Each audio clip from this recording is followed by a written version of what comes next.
आज के वीडियो में हम बताएंगे आपको सांप और कौए की कहानी। किसी समय एक बड़े पीपल वृक्ष पर एक कौआ अपनी पत्नी के साथ अपने घोंसले में रहता था।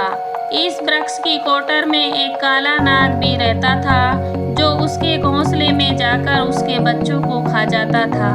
वह पीपल का वृक्ष कौओं को रहने के लिए बहुत ही सुविधाजनक था, इसलिए कौए उसे छोड़कर जाना नहीं चाहते थे। यद्यपि उनके बच्चे उस सांप द्वारा मारे जाते थे। कौए के चले जाने के बाद में सांप उनके बच्चों को खा जाता था। एक दिन कौए की पत्नी ने उससे कहा, यह भयानक सर्प हमारे बच्चों को खा जाता है, हमें कोई दूसरा वृक्ष ढूंढना चाहिए। कौआ बोला, हम यहाँ बहुत दिनों से रहते हैं और अब इसे नहीं छोड़ सकते। मैं जानता हूँ इस भयानक सांप से कैसे छुटकारा पाया जाए। तुम चिंता मत करो, मेरा एक मित्र है जो इस काम में मेरी सहायता करेगा। वो अपने मित्र श्यार के पास चला जाता है। इसके बाद वह अपने मित्र श्यार के पास गया जो एक दूसरे वृक्ष के पास रहता था। उसने उससे सांप से मुक्ति पाने का उपाय पूछा। उस बुद्धिमान श्यार ने कौए से कहा, उस स्थान पर जाओ जहाँ राजा लोग आराम करने और आनंद मनाने के लिए आते हैं। सिपाहियों की आंख बचाकर राजा का हार उठाकर ले आओ।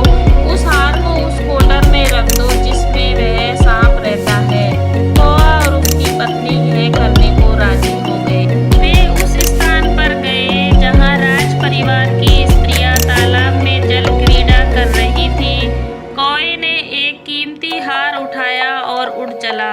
उसने हार को उस कोटर में रख दिया जिसमें सांप रहता था। कौए का पीछा करने वाले राजा के सिपाहियों ने यह देखा। उन्होंने लाठियों और बर्छों से उस काले सांप को मार डाला और हार ले गए। इसके बाद कौआ और उसकी पत्नी अपने बच्चों के साथ शांतिपूर्वक रहने लगे।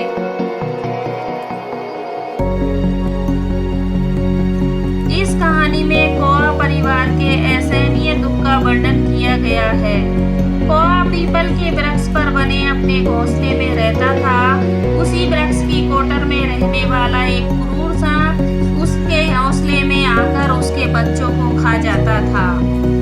अपने मित्र श्यार की बुद्धिपूर्वक सलाह पर वे सांप को मारने में सफल